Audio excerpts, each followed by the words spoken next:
बहन में राखी बंधवाने आ गया भैया की आवाज। अरे भैया आप कब आए?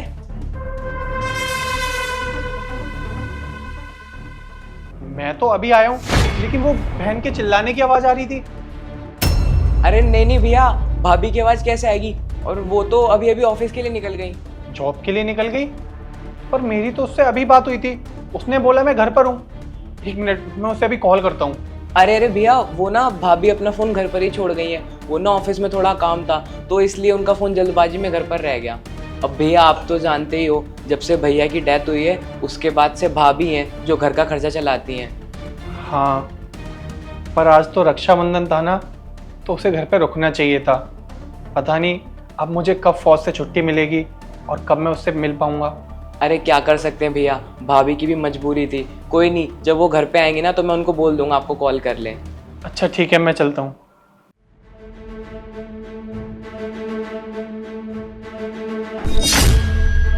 क्यों बहू, जब तुझसे मना किया था कि रक्षाबंधन पर अपने भाई को मत बुलाना, तो क्यों बुलाया तूने?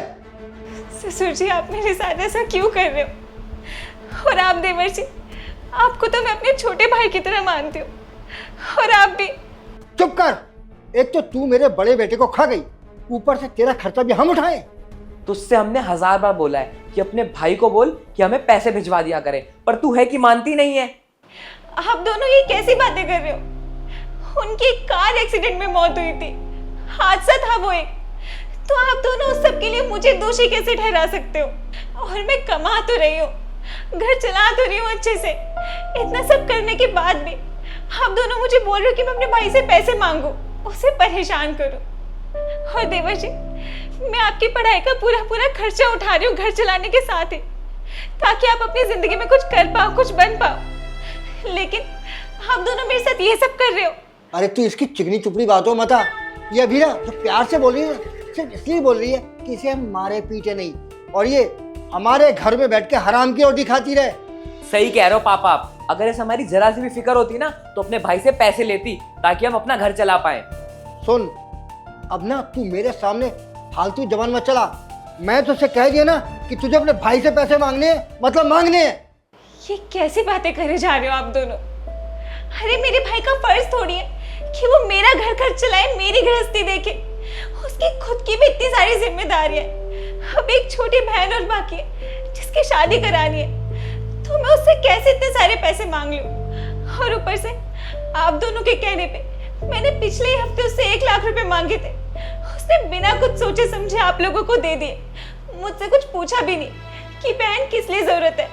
उसके बावजूद भी आप दोनों बस पैसों की मांग करे जा रहे हो। एक बार ना बस मेरे भाई से मेरी बात होने दो, उसके बाद मैं उसको सारा सच बता दूंगी। अच्छा, अरे अपने भाई को तू तब बताएगी ना जब तुझे हम फोन करने देंगे। जब तेरे पास फोन ही नहीं होगा तो अपने भाई को तू कैसे बताएगी? ये बता। इस टाइम कौन आ गया? देख बेटा।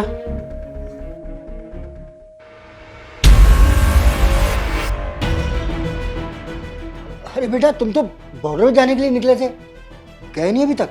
बॉर्डर में तो मैं बाद में जाऊंगा। पहले आप मुझे ये बताओ, जब मेरी बहन घर पर थी तो आपने मुझे झूठ क्यों बोला कि वो जॉब पर गई है? अरे भैया वो ना जॉब पर ही गई थी भाभी, वो ना छुट्टी हो गई तो जल्दी आ गए। हम आपको कॉल करके बताने वाले थे। तू तो चुप ही खड़ा रहे। और अंकल जी, आप बड़े हैं और मैं आपकी इज्जत करता हूं। इसका मतलब ये नहीं कि आप कुछ भी बोलेंगे और आप इससे आगे मुझे कोई भी सफाई दें। मैं आपको ये बता देता हूं कि अभी जब मैं थोड़ी देर पहले आया था ना, तो मैंने सब कुछ शीशे में देख लिया था।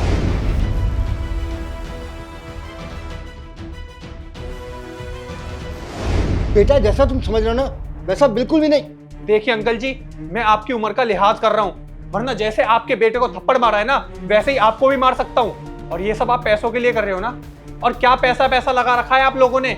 अरे आप जितना पैसा बोलते हो उतना भिजवाता हूं ना मैं। और जब से आपका बेटा मरा है, मेरी बहन बाहर जाके जॉब कर रही है ना, आपका पेट भर रही है ना, फिर भी आपकी पैसों की भूख नहीं मिटती। हाँ, और क्या गलती थी मेरी बहन की कि उसको शर्म आ गई थी मुझसे बार बार पैसे मांगने में। अरे अगर इतनी ही भूख है ना पैसों की, तो खुद जाके कमाओ। अरे आप तो बदतमीज थे ही, और अपने बेटे को भी बदतमीज बना रहे हो। अरे क्या सीख दे रहे हो आप इसे इस उम्र में? खैर, मैं आपको क्या ही समझाऊं। सारी गलती मेरी है कि मेरी बहन विधवा होने के बाद भी इस घर में रह रही है। काश मैं उसे पहले ही अपने साथ ले गया होता तो ये सब ना हुआ होता। मैंने तो सोचा था कि मेरी बहन यहाँ रहेगी तो आप लोगों का सहारा बनेगी, लेकिन वो कहते हैं ना, नीच लोगों की नीयत कभी नहीं बदलती। लेकिन बस अब बहुत हुआ, अब मुझसे और बर्दाश्त नहीं होता। पुलिस नीचे खड़ी है, अब आप लोग नीचे जाओगे या पुलिस को ऊपर बुलाऊं? बेटा मैं मानता हूँ हमसे बहुत बड़ी गलती हुई है। जिस बहू ने मेरे बेटे के जाने के बाद घर की जिम्मेदारी संभाली, नौकरी की ताकि घर अच्छे से चल सके, लेकिन इस बहू की हमने बिल्कुल कदर नहीं की। इसके लिए मैं बहुत शर्मिंदा हूँ। वाकई हमने इंसानियत को तार तार कर दिया बेटा, लेकिन मैं वादा करता हूँ आज के बाद ऐसी गलती कभी नहीं होगी। मैं बहू को बिल्कुल बेटी की तरह रखूँगा घर में, इसको कभी नहीं सताऊँगा। बेटा गलती हुई है तो मान रहा हूँ ना, तो फिर माफ़ कर दे बस एक बार, आगे से ऐसा कभी नहीं होगा। नहीं, मैं आपको माफ नहीं कर सकता, क्योंकि अगर आज मैंने आपको माफ कर दिया ना तो आप यही सब हरकत मेरी बहन के साथ दोबारा करोगे और वो बेचारी डर के मारे मुझे कुछ भी नहीं बताएगी। तो अब मैं तुम्हें कभी माफ नहीं कर सकता और ना मैं चाहता कि ये सब दोबारा हो।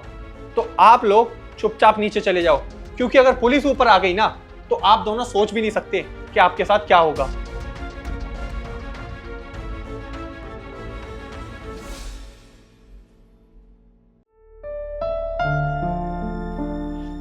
बहन मुझे माफ कर दे, मेरी गलती की वजह से आज तेरी ये हालत हुई। काश अगर मैं तुझे अपने साथ घर ले गया होता तो तेरी ये हालत नहीं हुई होती।